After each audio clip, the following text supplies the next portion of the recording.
محمد مالک صاحب، مولانا کو کیا لگتا ہے کہ کیا واقعی وہ کنونس کر پائیں گے حکومتی جماعتوں کو کہ وہ استعفیٰ دیں، اقتدار چھوڑیں، یا پھر وہ اقتدار چھوڑ کے ان کی ملین مارچ کا یا دوبارہ ری الیکشن کی بات وہ کر رہے ہیں؟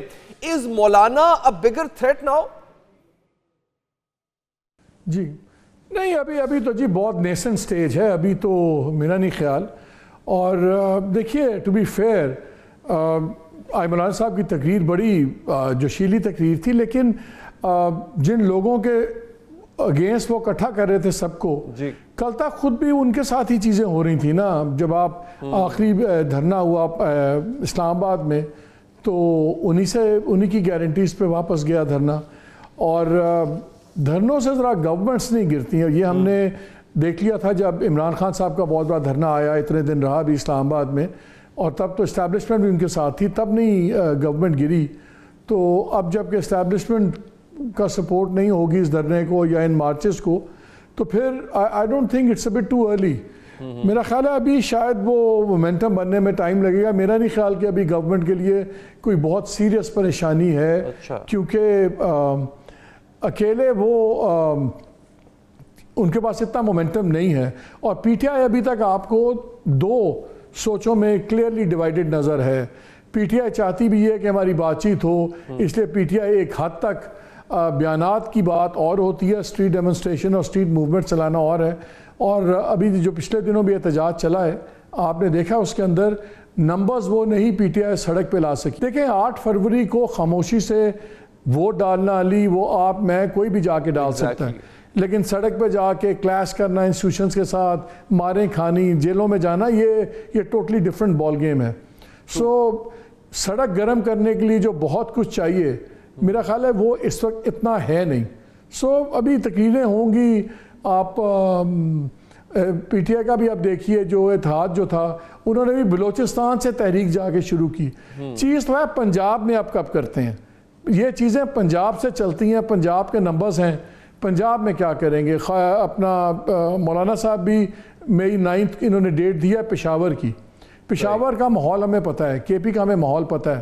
جب تک یہ جے یو آئی یا پی ٹی آئی جب تک پنجاب کے اندر معاملہ نہیں گرماتی، تب تک میرے نزدیک کسی قسم کا خطرہ نہیں ہے کسی کو بھی. صحیح. حکومتی جماعت میں یہ آپ نے اب دونوں اگریڈ ہیں اس بات پہ کہ حکومت تو کوئی بہت بڑی تھریٹ نہیں ہے یہ، لیکن محمد مالک صاحب، پی ایم ایل این حکومتی جماعت کے اندر جو ایک ہم دیکھ رہے ہیں کہ ایک عجیب ہاچ پاچ قسم کا نظام ہے. میاں نواز شریف صاحب ایک طرف ہیں، شہباز شریف صاحب ایک طرف ہیں. اسحاق ڈار کو اچانک سے ڈیپٹی پرائم منسٹر بنانے کی ضرورت کیوں پیش آ رہی ہے؟ رانا ثناء اللہ پہلے میڈیا ٹاکس میں آ کے ٹاک شوز میں آ کے ہلکی پھلکی پھلجھڑی لگا رہے تھے، پھر پریس کانفرنس کر دی انہوں نے. یہ پی ایم ایل این کے اندر کیا ہو رہا ہے سر؟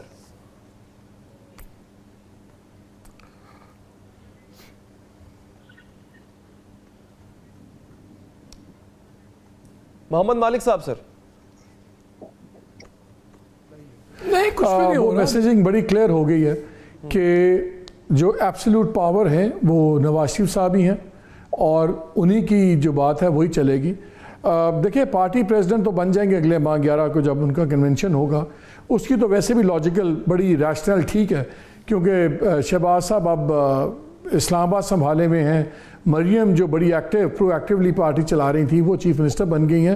سو آبویسلی اس میں مجھے کوئی وہ نہیں لگتی کہ جی کوئی پاور گریب ہوا ہے یا ری گریب ہوا ہے، وہ لاجیکل سینس بنتی ہے.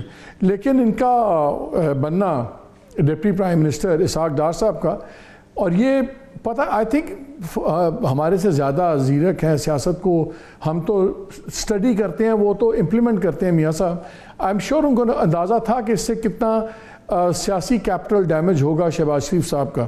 تو یہ بڑا انہوں نے کیا ہے، بیکاز جتنا قد بڑا ہے آج یا اتھارٹی بڑی ہے اسحاق ڈار صاحب کی، اس سے 4 گنا قد گھٹا ہے پرائم منسٹر شہباز شریف صاحب کا.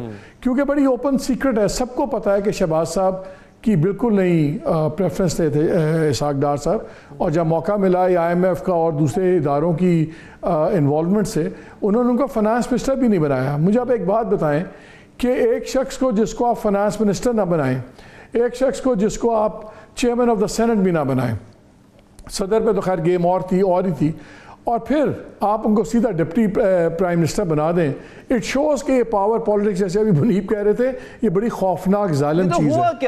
اور میرے ابھی شو میں بیٹھے ہوئے تھے محمد زبیر صاحب, انہوں نے کہا کہ جی انہوں نے کہا کہ نہیں, زبیر صاحب نے کہا, دیکھیں زبیر صاحب تو انسائڈر تھے نا, وہ تو ایک سپوکس پرسن بھی رہے, خاندان کو جانتے ہیں, ساری پولیٹکس قریب سے جانتے ہیں. انہوں نے کہا کہ جی جو میاں صاحب کے جو قریب ہیں, اسحاق ڈار شہباز شریف سے زیادہ قریب ہیں, تو ان کی پرائرٹی اسحاق ڈار ہیں ایون شہباز صاحب سے اوپر.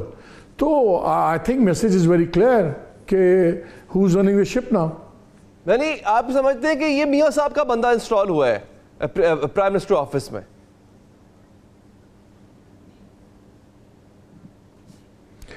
دیکھیں, ایک تو صاحب کا اپنا بہت بڑا ایگو ہے. میرا خیال ہے ان کے لیے ناقابل برداشت چیز تھی کہ وہ کل کے آنے والے پالیٹکس میں اور فائنانس منسٹر بننے والے اورنگزیب کے ساتھ ایٹ پار بیٹھیں. وہ تو as cabinet colleagues was not enough. وہ ان کے لیے میرا نہیں خیال, وہ ہمیشہ وہ جب نواز شریف صاحب وزیر اعظم ہوتے تھے تو ڈیفیکٹو وزیر اعظم وہی تھے. شہباز صاحب بنے تو وہ ڈیفیکٹو وزیر اعظم نہیں تھے. اب انہوں نے اپنے نام کے ساتھ وزیر اعظم لگوایا ہے, اور ایک ایسے دن لگوایا ہے کہ میاں صاحب ہانگ کانگ میں ہیں, شہباز شریف صاحب سعودی عربیہ میں ہیں, پاکستان میں چھٹی ہے. انہوں نے کہا جی آج ہی نکالیں نوٹیفیکیشن. اور میری عسکری ذرائع سے بات ہو رہی تھی, انہوں نے کہا جی ہمارا اس سے کوئی تعلق نہیں ہے. انہوں نے ٹوٹلی ڈسون کیا. اچھا, انہوں نے کہا یہ پیورلی ان لوگوں کی اپنی ڈیسیژن ہے, we have nothing to do with it. So clearly یہ with in all in the family چل رہا ہے نا. لیکن میرا خیال ہے آج پچھلے 24 گھنٹے بڑا مذاق اڑا ہے جمہوریت کا. ایسے تو آپ خلتیں عطا کرتے تھے شہنشاہ, آپ کو 2 گاؤں زمین دے دیے, ایک سونے کی خلت عطا کر دی. یہاں ٹائٹل ایسے بٹ رہے ہیں, نہ کانسٹیٹیوشن میں نہ کچھ. اور اگر آپ خود یہ دلیل دے رہے ہیں کہ جی ان کی کوئی پاورز نہیں ہے اس ٹائٹل کے ساتھ, تو پھر بے مقصد ٹائٹلز دینے کی کوئی مقصد تو ہمیں سمجھائیں. یہ ڈیموکریسیز میں نہیں ہوتا, یہ ڈکٹیٹرشپس میں ہوتا ہے, یہ بادشاہت میں ہوتا ہے. ڈیموکریسیز میں پرائم منسٹرز آفیسز کریٹ کر کے نہیں بانٹتے کسی کی انا کے لیے. یہ ڈیموکریسی کے لیے اچھا نہیں ہے. شہباز شریف کی چاہت ہے اور ایک نواز شریف کی چاہت ہے, پر مجھے لگ رہا ہے کہ ہوا وہی جو نواز شریف کی چاہت ہے.